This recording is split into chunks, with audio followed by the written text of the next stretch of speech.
Então, o tema da minha pesquisa é o curso de ingresso e vitaliciamento de membros do Ministério Público do Estado do Amazonas, uma análise a partir dos estudos culturais. Então, só para contextualizar onde se deu esse estudo, né, nós estamos aqui no Estado do Amazonas, fazemos parte da Amazônia Legal, que corresponde aí pelo menos a 5.015.146.008 quilômetros quadrados. Fazemos parte aí, né, está na Amazônia Legal, 9 estados brasileiros. Se nós colocássemos outros países dentro dessa amplitude, nós teríamos países como França, Alemanha, Espanha, total de 14 países, só para nós termos a dimensão da Amazônia Legal, mais especificamente do estado do Amazonas, que tem dimensões continentais. Né? Nossa população é de 4,2 milhões de habitantes, com uma extensão territorial de 1,5 milhões de quilômetros quadrados. Porém, apesar de tudo isso, nós temos ainda 97% de áreas naturais conservadas e 53,84% de áreas protegidas.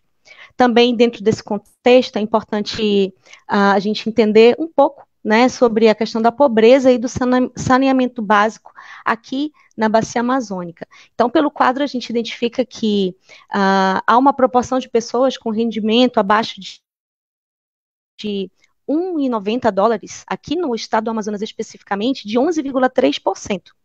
Né? O saneamento básico aqui na Bacia Amazônica, 20% da água doce líquida da terra está aqui, porém, nós temos 82,3% de pessoas sem acesso a saneamento. Então, nesse contexto, está o Ministério Público do Estado do Amazonas, né, e na minha pesquisa foram focalizados os currículos propostos para o curso de ingresso e vitaliciamento do Ministério Público do Estado do Amazonas, para tentar identificar quais as temáticas, quais as estratégias, quais as competências que são destacadas no currículo para formação desses membros. Eles passam em um concurso público, né, muito importante e muito concorrido, mas de que forma que esses membros eles são preparados para enfrentarem no curso de vitaliciamento, porque é uma etapa obrigatória para que eles sejam efetivados no seu cargo. Eles estudam durante 1 ano e 6 meses, né, são lotados em suas comarcas, mas uma vez por mês eles precisam vir à capital para estudar sobre no caso, ter uma formação continuada para poder exercer a sua função. Então, de que forma que o curso de ingresso e vitaliciamento contribui para essa formação tão importante em um espaço tão complexo como o do estado do Amazonas?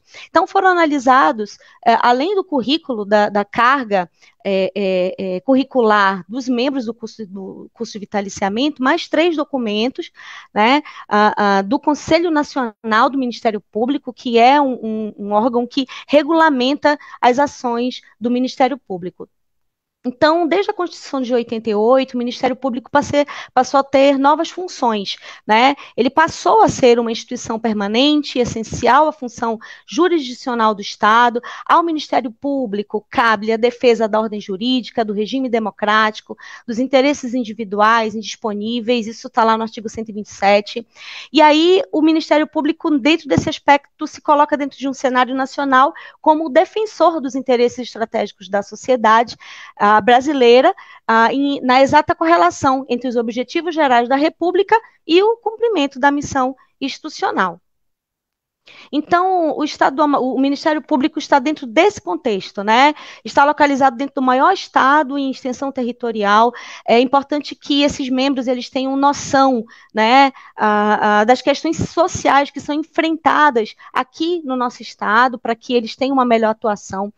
E principalmente sobre questões ambientais, né? Aqui nós sabemos que o crescimento, ele necessariamente ele precisa estar aliado à promoção da inclusão socioeconômica da população, né? E quem é responsável por essa formação desses membros é um centro de estudos que está dentro do Ministério Público do Estado.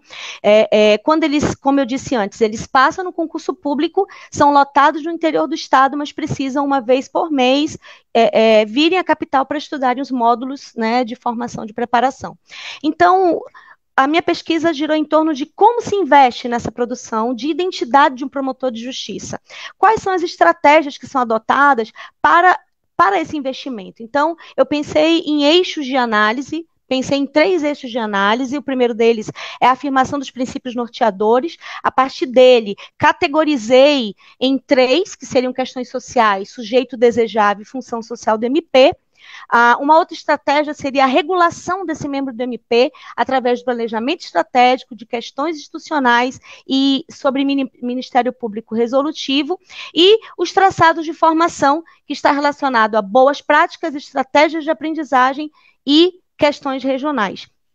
Então, as questões sociais, elas são muito importantes para que esses membros possam seguir nessa formação e conhecer quais são as deficiências sociais e locais aqui do estado do Amazonas. Isso é importante para o aprimoramento da atuação do MP e visa a efetividade social. Né? Então, qual seria essa atuação desejável para esse membro do Ministério Público? Se a gente pega os documentos que foram analisados, a gente pode identificar várias características. Dentre elas, ele precisa ser eficiente, assíduo, idôneo, proativo, ponderado, gentil, paciente, dentre outras dezenas de qualidades. Só que, além desses aspectos funcionais, essa etapa do curso de vitaliciamento deve promover um suporte para que esse membro se adapte à nova realidade, que é uma realidade pessoal, familiar, profissional e também regional. Então, dentro dessa função social do Ministério Público, os documentos eles versam sobre a unidade e a integração com o objetivo de ser reconhecido como um agente de transformação social e da preservação da ordem jurídica e da democracia. Então, é um grande desafio para o curso de vitaliciamento propiciar essa aproximação desse agente político com a sociedade, com o objetivo de difundir os valores democráticos e os exercícios dos direitos de cidadania. Né? Então, uma segunda estratégia que eu citei foi a regulação do membro. Como é que acontece essa regulação? Um dos pontos que eu identifiquei nos documentos pesquisados é através do planejamento estratégico. Há dentro do planejamento um processo axiológico, né? Ou seja, relacionado a valores, de comportamentos que são esperados desses membros e que são regidos por normativas. Um exemplo é a recomendação número 52 de 2017, que integra a gestão de pessoas aos objetivos estratégicos do Ministério Público Brasileiro, além do estímulo para a implementação de estratégias, ações, desenvolvendo a partir dali mecanismos de governança para assegurar a melhoria da gestão de pessoas e o acompanhamento dos resultados. Além disso, tem a recomendação de caráter geral também do Conselho Nacional do Ministério Público, que é um documento de 2018, que também aponta o planejamento estratégico como primordial para a melhoria contínua das ações ministeriais em prol do alcance dos objetivos.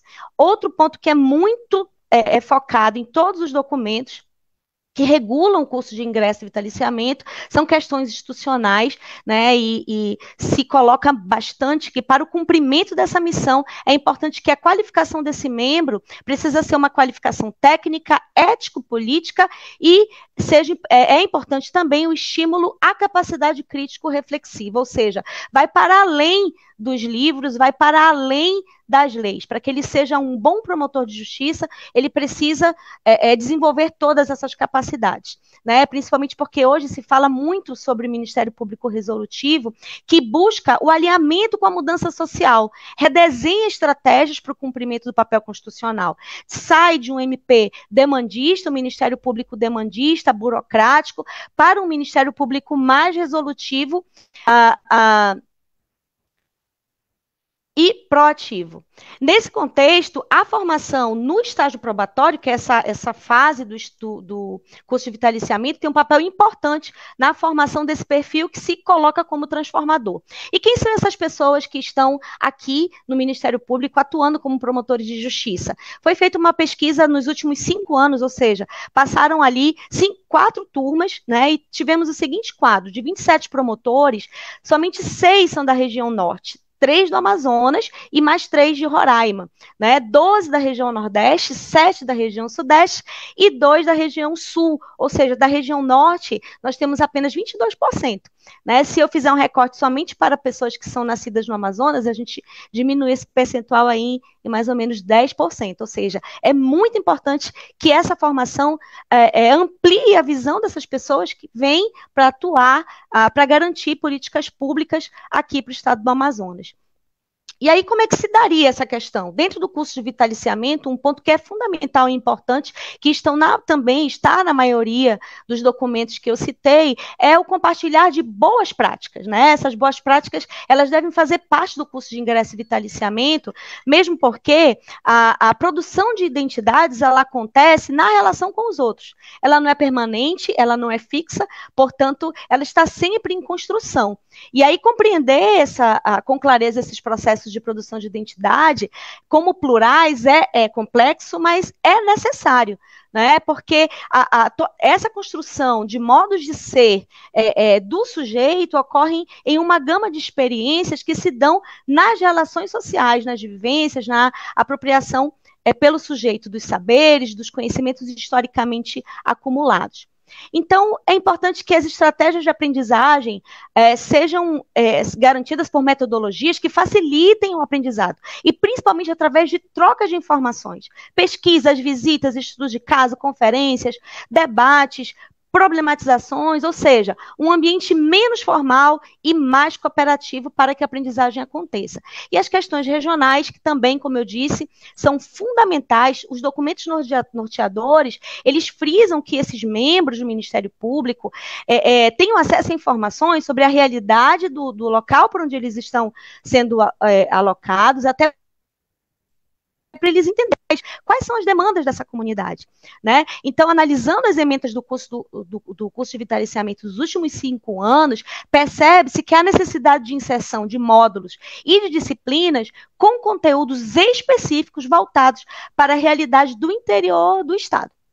Então, as minhas considerações são de que, para o alcance do papel basilar do Ministério Público do Estado Democrático do Direito, como guardião constitucional, responsável pela defesa dos direitos difusos, é necessário que se invista na formação desses membros, não somente no curso de vitaliciamento, mas como em todo o processo que se dá através da educação continuada. É na atuação diária, na prática, na socialização, na troca de conhecimentos, na imersão da realidade do lugar, na cultura, no espaço, na convivência que se produz, que se constrói e que se reconhece a verdadeira missão constitucional e institucional e a real importância da promoção da justiça dentro dos direitos previstos logo lá no preâmbulo da Constituição.